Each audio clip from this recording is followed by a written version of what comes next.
yes, you are aware that some of the millers licenses were revoked, the permits.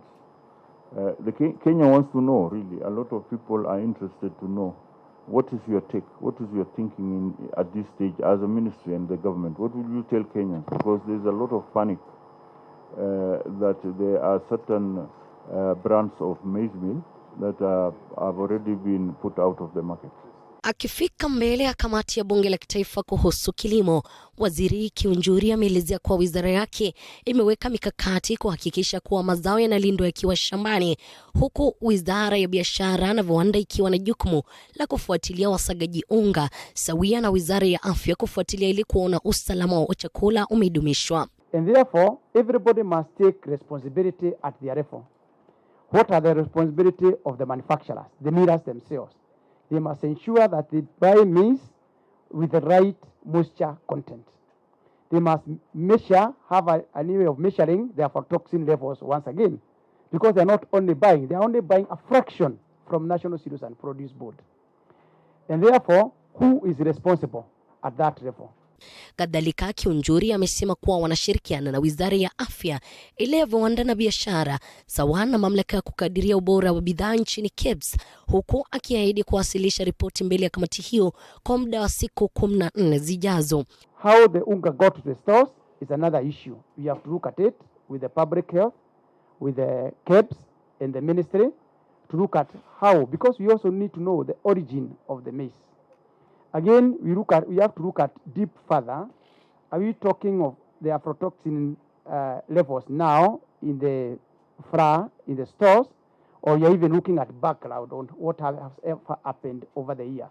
Kuhusiana na kampuni za sukari na wakulima wa miwa, Kiunjuri amesema kuwa licha serikali kutoa shilingi bilioni 2.3 ili kufufua kiwanda cha sukari cha Mumias, kiwanda hicho kimeendelea kuandikisha hasara, kwa sasa kikiwa kinadaiwa shilingi bilioni 13. What is happening to our state-owned factories?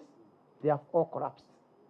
Over time, if you dig into the history of these factories, they are profit-making. And the question is, where did the rain start beating us? It is a question of governance. Two issues that are in play: governance and politics.